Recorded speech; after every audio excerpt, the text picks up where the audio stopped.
Madame la ministre, mesdames et messieurs les professeurs du conservatoire, monsieur le professeur cher Laurent, chers collègues, cher Bertrand, chers auditeurs, chers amis. Je suis particulièrement heureux d'ouvrir cette leçon inaugurale. Madame la ministre, merci d'avoir accepté d'être la marraine de notre collègue Bertrand Réau. Vous avez été la première ministre et la seule de plein exercice en charge de cette question majeure du tourisme. Et nous inaugurons ce jour officiellement la première chaire du conservatoire consacrée précisément au tourisme. En dédiant une chaire à la question du tourisme, le conservatoire reconnaît d'emblée un grand domaine d'activité, un très important secteur professionnel. Au fil des années, le tourisme s'est massifié et il répond désormais à des enjeux majeurs, des enjeux économiques bien sûr, des enjeux financiers, des enjeux sociaux et bien sûr des enjeux politiques, tant le tourisme est un signal d'attractivité. Le tourisme reflète en ce sens les grands défis sociétaux et politiques que nous connaissons, celui de la défense et de l'illustration des patrimoines, de tous les patrimoines, celui du développement durable, de l'écologie, d'un monde différent, mais aussi des défis éthiques, comme l'a bien montré la situation paroxystique récente des 2 Français enlevés en Afrique subsaharienne il y a quelques semaines. Le tourisme doit donc être au cœur de l'attention du monde, de l'enseignement supérieur et de la recherche, ce qui est d'ailleurs de plus en plus le cas avec la multiplication de formations, d'institutions, de programmes. En créant sa première chaire, le conservatoire apporte toute sa touche à cet édifice en construction. Pour notre établissement, il s'agit de mettre en place une réponse adaptée en termes de formation, mais aussi de recherche et d'expertise. Nous devons à la fois mieux comprendre le fonctionnement et les évolutions de ce monde socio-économique, mais aussi nous devons réfléchir et bâtir les leviers de professionnalisation pour accompagner nos auditeurs. Et puis, le tourisme est aussi une question universitaire, profondément interdisciplinaire, à l'image de notre établissement. Dans un ouvrage un peu méconnu en France, Thorsten Veblen a décrypté la théorie de la classe de loisirs, montrant combien une leisure class était un fait générateur pour nos sociétés. Autant dire que je suis particulièrement heureux que le premier titulaire de la chaire du conservatoire consacrée au tourisme soit Bertrand Réau. Bertrand est en effet un intellectuel aigu et reconnu, dont les travaux sont profondément transdisciplinaires, mais aussi sont profondément ouverts sur l'international. C'est bien un universitaire au sens fort du terme. Un collègue qui fait honneur à notre mission de service public, tout en étant totalement en interaction avec les acteurs du champ, avec tous ceux qui contribuent de près ou de loin à l'activité touristique. Et puis, c'est aussi un collègue qui a trouvé toute sa place au sein de notre établissement en privilégiant le collectif à l'individuel, en affirmant l'intérêt général plutôt que l'intérêt particulier. S'y ajoutent d'exceptionnelles qualités humaines et personnelles. Aujourd'hui, c'est bien tout le conservatoire qui se réjouit de voir Bertrand Réau entrer officiellement dans le corps de ses professeurs. Merci à toutes et à tous d'être là. Merci Bertrand et merci à tous.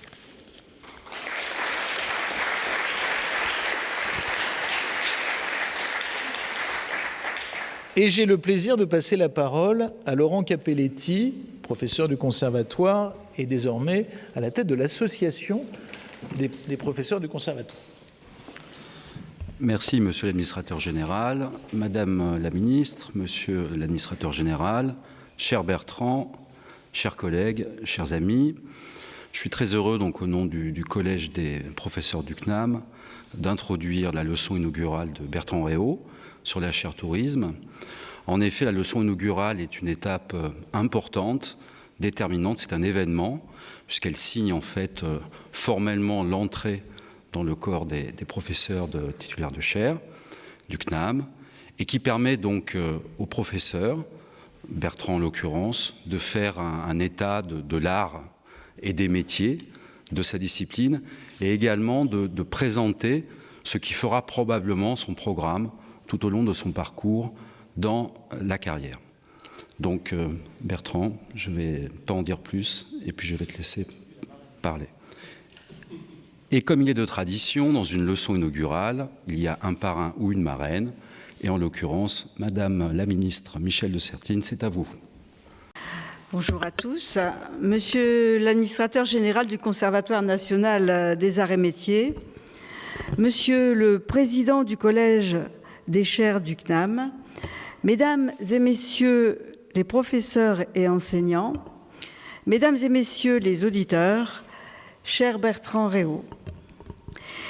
Il y a quelques semaines, lorsque vous m'avez demandé de bien vouloir accepter d'être la marraine de votre leçon inaugurale, je ne vous cache pas mon relatif étonnement. En effet, nous ne nous connaissions pas depuis longtemps et cet exercice dans un cadre universitaire m'était complètement inconnu. J'ai néanmoins accepté, c'est avec un grand plaisir, vraiment, que je suis présente aujourd'hui avec vous. Nos échanges récents ont montré que nos chemins, politiques pour moi, universitaires pour vous, se sont suivis, voire entrecroisés par moments. Par votre travail et votre savoir universitaire, vous n'avez eu de cesse d'éclairer utilement et positivement le sujet des vacances des Français. Or, ce droit aux vacances pour tous anime mon engagement citoyen depuis de très nombreuses années. Hier comme femme politique élue dans le Nord, aujourd'hui comme présidente de l'Union nationale des associations de tourisme et de plein air. Lorsque j'étais secrétaire d'État en charge du tourisme dans le gouvernement de Lionel Jospin, vous veniez d'obtenir le baccalauréat. En 1998, nous adoptions la loi de lutte contre les exclusions dont l'article 140 fait de l'égal accès de tous tout au long de la vie à la culture, à la pratique sportive, aux vacances et aux loisirs, un objectif national, car garantissant l'exercice effectif de la citoyenneté. Alors, étudiants, intéressés par les sciences politiques et les sciences sociales, cela a certainement nourri votre intérêt pour ce sujet qui deviendra plus tard l'un de vos principaux sujets de recherche. C'est avec cette approche politique et sociale du temps libre et des vacances que nous nous retrouverons dans les travaux structurants de votre parcours académique, de votre mémoire de master soutenu en 2000, portant notamment jusqu'à votre habilitation à diriger des recherches soutenue en 2016, en passant évidemment par votre thèse de doctorant en 2005. Pour beaucoup d'entre vous, aujourd'hui, vous savez ce que représente une thèse de doctorat. C'est un engagement total et entier. Pourtant, Bertrand Réau a choisi de traiter des usages sociaux du temps libre. Quel paradoxe! J'y vois là un clin d'œil malicieux de sa part. Je ne développerai pas longuement votre parcours individuel. Toutefois, il me semble intéressant de revenir quelques instants sur vos origines familiales, celles de vos parents, artisans coiffeurs, qui vous ont transmis la valeur du travail, le sens du mérite et l'ouverture à la connaissance et au savoir. Ils travaillaient beaucoup et vous les voyiez peu en semaine. Les temps de repos étaient alors bien mérités. Pourtant, votre rencontre avec les sciences sociales vous ont poussé à vous interroger sur le sens du temps libre et des vacances. Vous avez progressivement déconstruit cette idée de vacances bien méritées pour considérer que tous les publics méritaient des vacances, enfants, jeunes, familles, chômeurs, retraités. Nous avons tous besoin de répit et de repos. En effet, en abordant les vacances et le temps libre comme des questions politiques et sociales, vous avez décloisonné leur approche. Pour vous, interroger ces notions revient à revisiter, sous un nouvel angle, les questions de reproduction sociale, la famille, la culture, l'école et le travail. C'est cette approche décloisonnée que vous développerez dans vos articles et ouvrages, comme Les Français et les vacances, publié aux éditions CNRS, ou dans Sociologie du tourisme, écrit avec Saskia Cousin. Nous avons en partage l'analyse du départ en vacances comme étant un marqueur social fort, qui fracture la société en deux et conforte la sensation d'assignation à résidence d'une partie de la population. Or, il est vital de s'extraire régulièrement de ce quotidien et d'oublier ses tracas pendant quelque temps. Partir en vacances, notamment pour les enfants et les jeunes, c'est découvrir un ailleurs, se confronter à l'autre, s'amuser, construire sa propre identité, affirmer ses goûts et ses envies. C'est pour cela qu'elles sont utiles à chacun, mais également pour la société dans son ensemble. Les vacances participent au sentiment aussi de dignité retrouvée, de mobilité. Partir en vacances devient une forme d'émancipation et démontre une capacité d'entreprendre. Dans le cadre familial, cela permet un temps de retrouvailles et de répit. Les vacances ne sont donc pas un temps d'oisiveté inutile. Par le repos des corps et des esprits, elles contribuent au fait de se sentir libre, en phase avec la société, comme tout le monde. L'autre approche qui sous-tend vos travaux est celle des inégalités.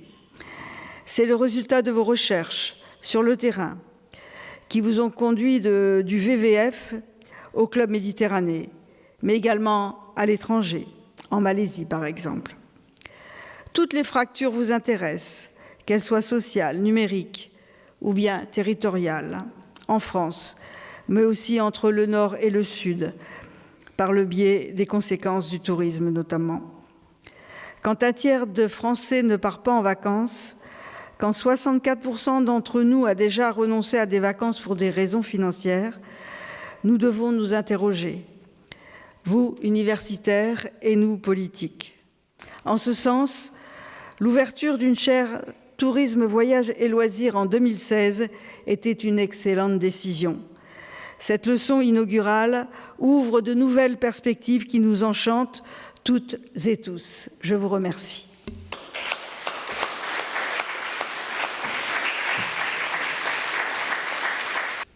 Chers collègues, chers amis, chères familles, mesdames, messieurs, je voudrais d'abord vous remercier tous les trois, Madame la Ministre, Michel de Messine, Monsieur l'Administrateur Général, cher Olivier, Monsieur le Président du Collège des Chaires, cher Laurent, pour vos mots fort agréables et encourageants. C'est en effet un grand honneur pour moi d'être ici parmi vous pour inaugurer cette chaire Tourisme, Voyages et Loisirs. Celle-ci ne pouvait trouver meilleur lieu d'accueil que le Conservatoire, institution de tradition humaniste au cœur des enjeux majeurs de nos sociétés. Je remercie particulièrement Olivier Faron pour son soutien indéfectible au développement de cette chaire, à laquelle je sais, cher Olivier, ton attachement profond. Le tourisme, le voyage et les loisirs représentent un formidable laboratoire pour qui s'intéresse aux transformations des modes de vie et des économies. Bien qu'ils ne recouvrent pas les mêmes réalités, ces termes renvoient à trois enjeux qui serviront de fil conducteur à cette leçon. La recomposition des temps sociaux, les relations entre éducation, culture et patrimoine, et enfin les transformations du capitalisme. Alors, comme nous sommes dans l'amphi Abbé Grégoire, commençons par citer l'abbé Grégoire, qui nous dit que le respect public entoure particulièrement les objets nationaux qui, n'étant à personne, sont la propriété de tous. Ces monuments contribuent à la splendeur d'une nation et ajoutent à sa prépondérance politique. C'est là ce que les étrangers viennent admirer. Et deuxième citation, législateur, que vous prescrit l'intérêt national? C'est d'utiliser au plus tôt vos immenses et précieuses collections en les faisant servir à l'instruction de tous les citoyens. À travers ces citations, on retrouve deux usages du patrimoine qui se combinent. L'un concerne l'instruction et l'autre comme vitrine d'un pays. À l'époque de l'abbé Grégoire, le mot touriste n'a pas encore été popularisé par Henri Bayle dans ses Mémoires d'un touriste. Mais la pratique d'un voyage éducatif, le grand tour, s'est largement diffusée dans toutes les aristocraties européennes. Invention britannique, il avait bien pour fonction d'instruire les jeunes nobles par la découverte des monuments, des lois et des mœurs des pays visités. Néanmoins, cette pratique demeure longtemps élitiste, bien loin d'une instruction pour tous. Elle se transforme tout au long du XIXe et XXe siècle pour devenir tourisme. On le voit, l'origine même du tourisme est culturelle et aristocratique. La question de l'éducation par le voyage se pose d'emblée pour les élites. Très tôt, des agents participent à enrichir les objets du passé pour en faire des biens symboliques ayant une valeur supérieure, et notamment le tourisme, comme le soulignent Boltanski et Elker dans leur théorie sur l'enrichissement. Mais le tourisme ne représente qu'une forme de mobilité et qu'un des usages possibles du temps tourné vers les loisirs. Afin de comprendre les enjeux de la diffusion des pratiques touristiques et de loisirs, il faut s'intéresser aux transformations des temps sociaux et ne pas séparer artificiellement un temps dit libre des autres temps sociaux. Alors, s'interroger sur le tourisme, les voyages et les loisirs revient donc à questionner les rapports qu'entretiennent les différents groupes sociaux au temps et les transformations des divers usages qu'ils en font. Alors, le temps est une construction sociale qui représente un enjeu politique majeur. Dans son analyse du temps, Elias montre que les instruments de mesure produisent le temps, phénomène physique et social. L'école durkheimienne étudie le temps comme une institution sociale.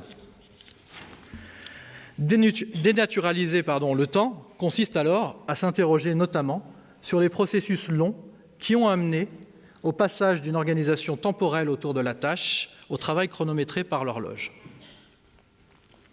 Le XIXe siècle marque un tournant dans le rapport au temps.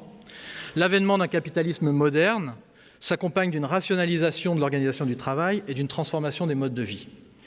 Le développement du salariat recompose l'organisation du temps entre loisirs et travail. À l'indifférenciation relative des temps sociaux des sociétés anciennes s'oppose une rationalisation des temps sociaux qui déborde largement le seul cadre du travail. Le temps donc devient un enjeu social, non seulement à l'intérieur des usines, mais aussi à l'extérieur. Temps de travail et temps hors travail sont intimement liés. Et ils sont donc l'objet de luttes entre les groupes sociaux pour définir les frontières entre eux. Heures de travail, réduction du temps de travail, etc. Mais aussi pour en définir le contenu. Christophe Granget, pour ne donner qu'un exemple, montre ainsi comment les luttes autour du calendrier de vacances scolaires d'été, à la fin du XIXe siècle, ont vu la mobilisation de médecins, d'un journal et de militants du tourisme pour légitimer un rapport bourgeois au temps. Le calendrier est finalement avancé progressivement et les vacances allongées de 2 mois. Alors, je vous ai mis une citation qu'il reprend donc du Petit Journal en 1891, où vous voyez en fait le désarroi finalement des différents acteurs, disons, du tourisme de l'époque face à justement le fait qu'ils soient prêts, mais qu'ils ne voient pas arriver de vacanciers. Malheureusement pour eux, il y a là, comme ils le disent, une anomalie qui cesserait si on avançait de 20 jours les dates de vacances. Alors, quelles sont les conséquences, finalement, de ces recompositions du temps ? Eh bien, la recomposition des temps sociaux et l'avènement donc d'un temps hors travail pour les classes moyennes et populaires s'accompagnent d'un double mouvement. Alors, d'une part, en dépit de motivations différentes, les élites religieuses, politiques et syndicales se rejoignent dans la volonté d'encadrer le temps libéré des classes populaires sous les effets conjugués des lois sur l'école, des lois sur la réduction du temps de travail, d'abord des enfants, puis des femmes et enfin des hommes.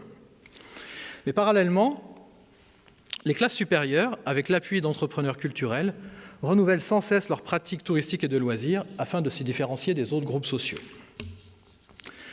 Alors, commençons par cette question d'encadrement du temps des autres groupes sociaux. Alors, je vous ai mis une petite caricature sur, je ne sais pas si vous voyez très bien, sur, l'usine est fermée pour cause de vacances en 1936. Anne-Marie Thiès résume très bien les représentations qu'ont les classes supérieures face à ce nouveau phénomène qui est justement le temps libre des classes populaires. Alors, elle nous dit: livrés à eux-mêmes, les prolétaires sont supposés s'adonner systématiquement à des loisirs abrutissants et avilissants qui les ravalent à la bestialité. Et elle ajoute « L'opposition est clairement exprimée entre une culture distinguée, apanage de l'élite, qui manifeste la capacité et la volonté individuelle de développer des talents naturels, et d'autre part, une culture populaire qui n'a pas vocation à distinguer, mais à éduquer collectivement les masses par une pédagogie éclairée. » Et donc ce temps hors travail, hors école, est investi par des organisations politiques et religieuses qui vont proposer des nouvelles activités, d'abord pour les jeunes, c'est le moment où l'adolescence devient un enjeu de lutte politique, mais les méthodes d'encadrement de ces jeunes varient plutôt en fonction des origines sociales que des pôles politiques et religieux d'appartenance, de sorte qu'une origine sociale élevée offre des marges de manœuvre plus grandes. Pour ne prendre qu'un exemple, durant l'entre-deux-guerres, et spécialement durant les années 30, la thématique de l'homme nouveau est centrale dans les différents courants idéologiques. C'est par exemple le cas du socialisme non-marxisme de la revue L'Homme Nouveau. Et ces courants alternatifs servent de référence aux planificateurs d'après-guerre directement impliqués dans l'aménagement du tourisme populaire. Et ils jouent aussi un rôle direct dans l'élaboration de la loi sur les congés payés de 1936, dont on fête aujourd'hui les 83 ans. Alors, parallèlement, donc, et ce dès le XIXe siècle, vont se mettre en place des marchés du tourisme pour les différentes fractions des classes supérieures, puis plus tard des classes moyennes. C'est la mobilisation d'entrepreneurs de loisirs, avant-garde culturelle de leur temps, qui a permis le renouvellement des formules de tourisme. Mais l'offre et la demande ne se rencontrent pas abstraitement sur le marché, et j'ai pu montrer les médiations sociales qui ont permis aux fondateurs de nouvelles formules de créer avec succès leurs formules à différentes époques.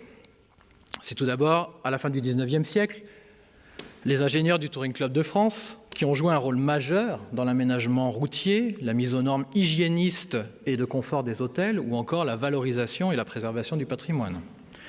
Au sortir de la Seconde Guerre mondiale, ce sont des sportifs de haut niveau qui proposent une formule de séjour tout inclus. À travers des clubs de vacances à l'étranger, le Club Méditerranée est né. Ce produit a profondément modifié les équilibres locaux en matière de marché du travail, de structures sociales, de développement de sites et d'économie touristique. Enfin, pour prendre un dernier exemple, dans la seconde moitié des années 70, des musiciens, porteurs d'une philosophie de la lenteur, d'un retour sur soi, proposent du trekking dans le désert avec Terre d'Aventure. Tous ont vendu avec succès leur mode de vie. Mais cela n'a été possible qu'en raison de la convergence avec un public réceptif à ces différentes formules.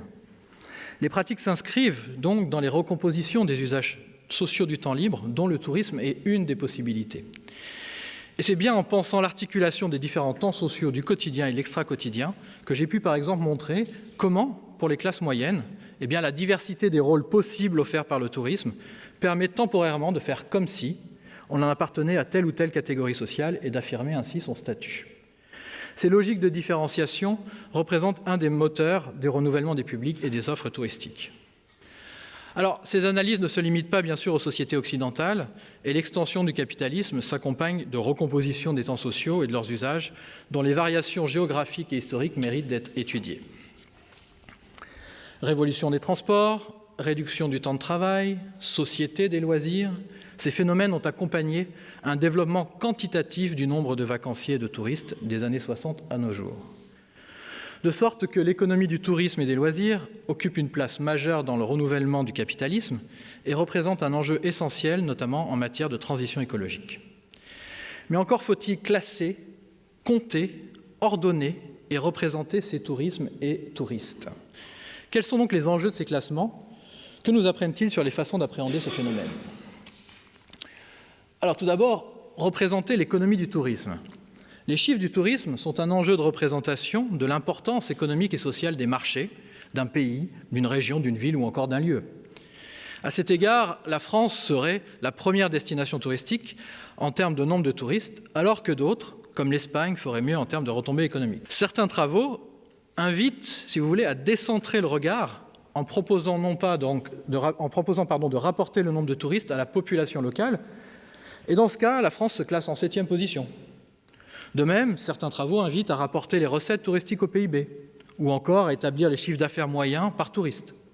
Et la combinaison des trois donnant finalement un indicateur de performance touristique d'un pays. Bon. Alors, on ne peut comprendre l'importance de ces débats si l'on n'a pas en tête, le rôle essentiel que joue l'État dans le soutien aux entreprises privées pour l'exploitation des richesses patrimoniales, et notamment à travers les politiques culturelles de démocratie culturelle et la patrimonialisation en France, qui, depuis les années 80, considèrent que l'économie ne pervertit pas la culture, mais lui est nécessaire. Il n'est guère surprenant, alors, que les statistiques nationales sur les pratiques touristiques se focalisent, depuis la seconde moitié des années 90, sur les dépenses et prennent le plus souvent comme référence de différenciation les nationalités des touristes au lieu de variables socio-démographiques plus riches.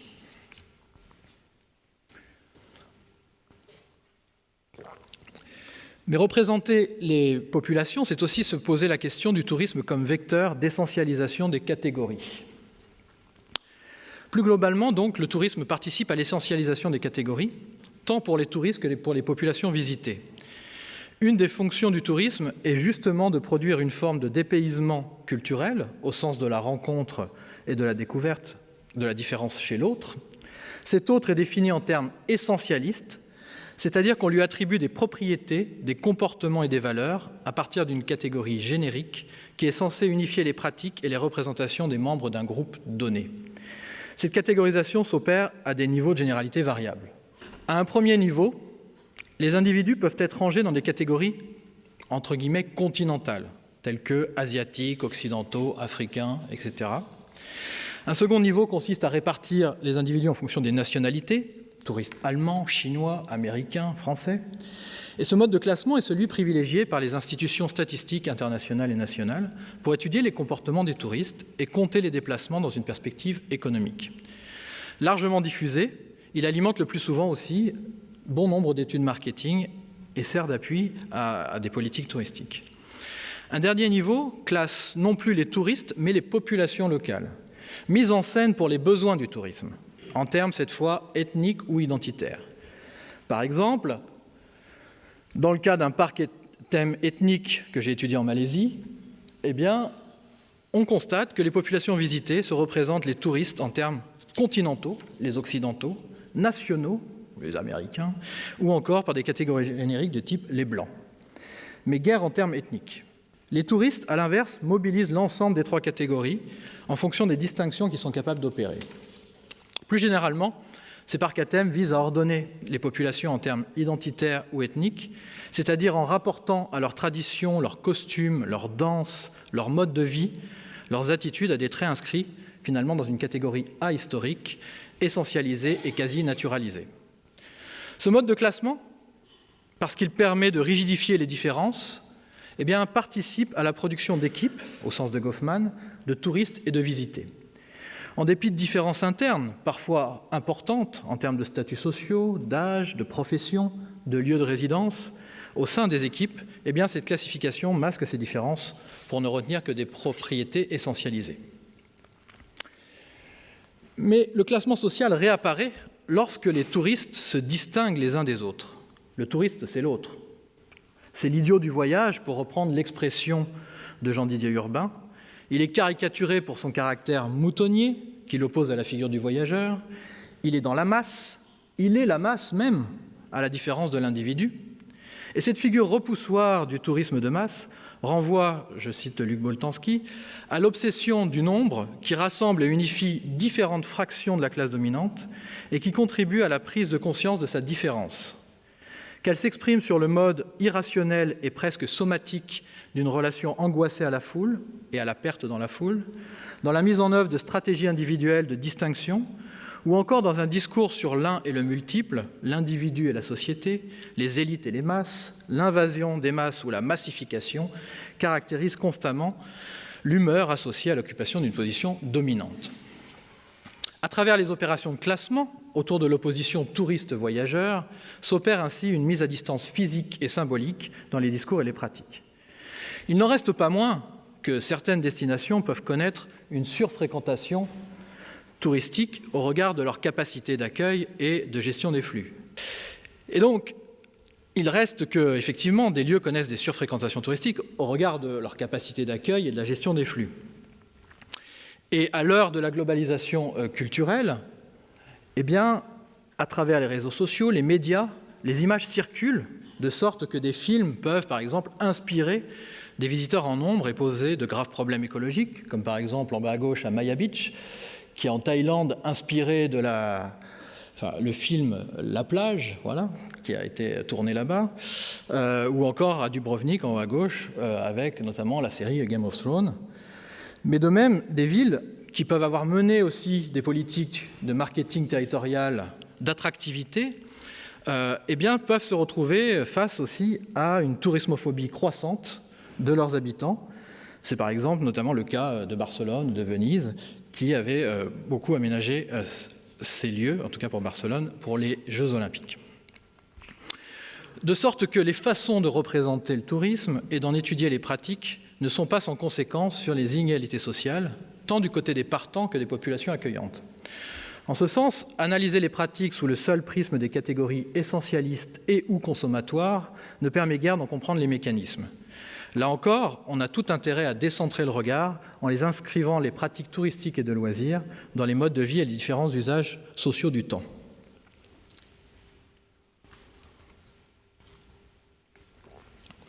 Alors, on peut s'appuyer sur Elias et Dunning pour fournir donc une représentation de la fonction des loisirs de vacances, et notamment donc du tourisme, entendu ici comme une pratique de loisirs. Dans les loisirs, la production de tensions spécifiques, fondamentalement agréables, est une façon de libérer pacifiquement ses émotions. Ces moments de défoulement, entre guillemets, se déroulent dans un cadre spécifique, normé et pacifié. Dans un match de football, par exemple, la lutte entre deux équipes a lieu avec des règles qu'un arbitre fait respecter.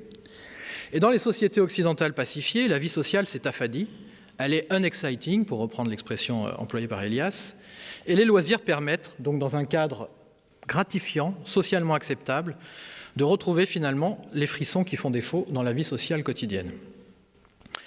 De sorte que dans ces sociétés marquées par un fort taux d'autocontrôle, une des fonctions essentielles des loisirs et du tourisme est de permettre, dans un cadre normé, la libération des émotions par la production de tensions d'un type spécifique consacré au plaisir. On comprend alors pourquoi les vacances ne sont pas seulement un temps vacant, mais aussi un temps de pratique culturelle. Le relâchement des contrôles ne s'opère pas dans n'importe quel cadre.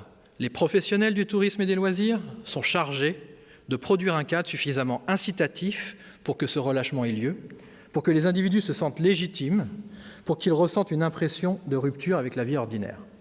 Bref, il faut que, dans un contexte de fort autocontrôle permanent, les touristes adhèrent au cadre qu'on leur propose.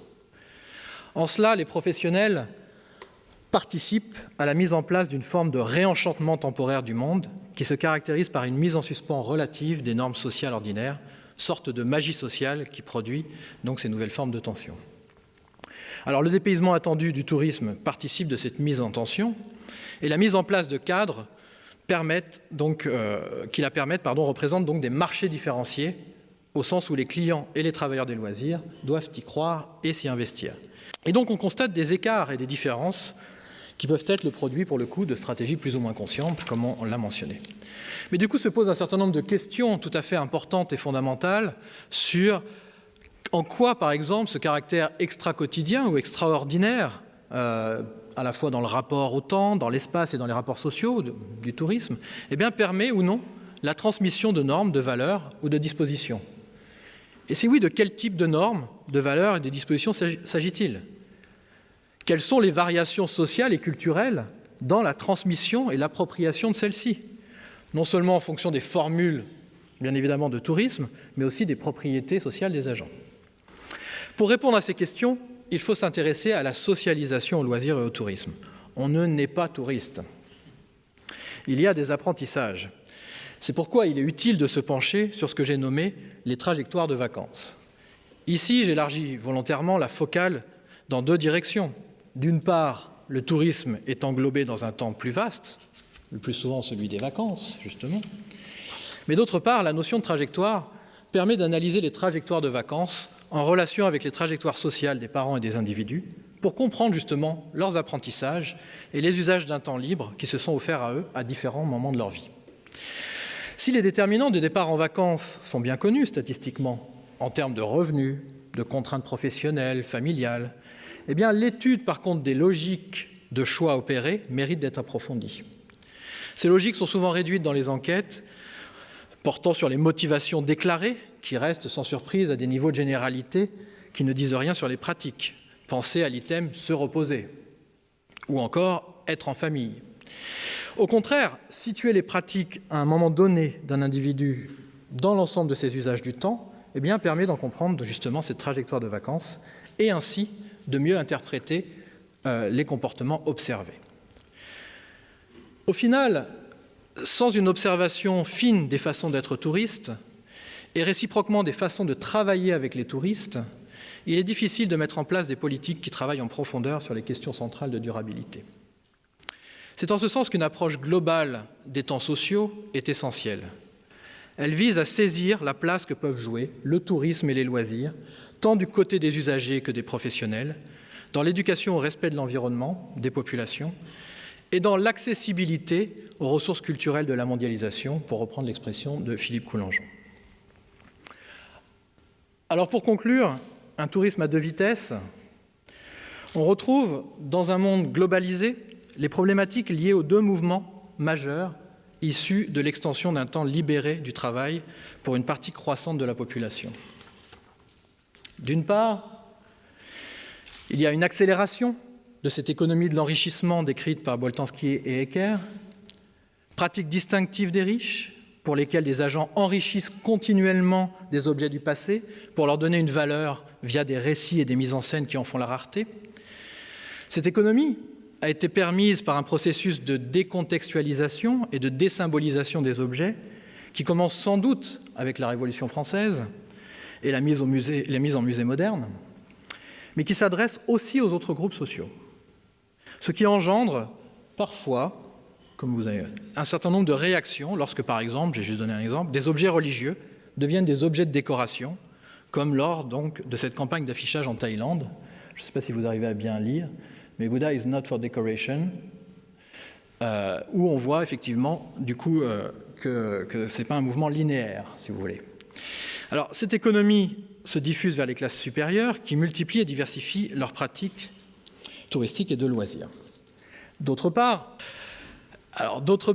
la question de l'encadrement, de la normalisation et de la gestion de la quantité s'accompagne souvent, comme on l'a vu, de jugements moralisateurs, de sorte que la socialisation au départ et les apprentissages au tourisme participent de la mise en ordre des comportements et des valeurs. La multiplicité des injonctions oriente les pratiques, contribue à l'intériorisation des normes et participe à la familiarisation avec les comportements touristiques attendus et socialement acceptés. Au final, les deux constituent des marchés différenciés et différenciants, tant au niveau des offres, des pratiques que des formes d'emploi, dont les bénéfices sont socialement inégalement distribués au niveau global et local. Ces marchés sont organisés par des grands groupes et soutenus par les États, et il se crée alors parfois des tensions entre les populations locales qui bénéficient du tourisme en termes d'emploi et ou de revenus fonciers, et les processus de gentrification qui expulsent les habitants de leur quartier, ou encore qui leur font subir les excès d'une surfréquentation touristique. Au final, quels sont les objectifs que je donne à cette chaire ? On peut en mentionner 3.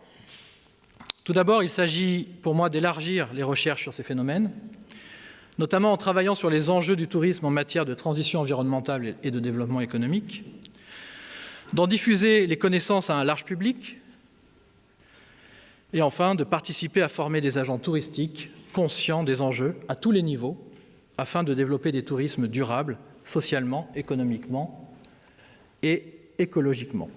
Je vous remercie pour votre écoute.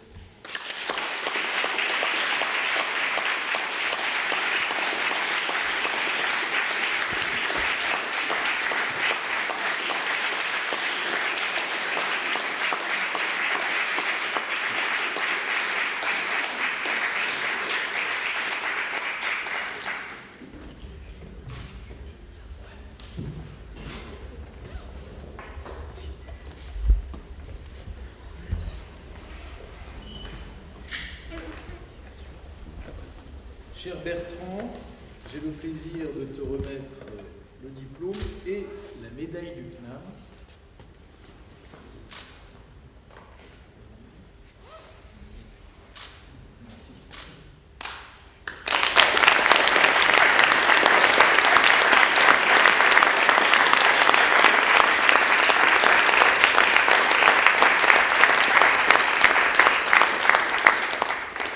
Merci à tous.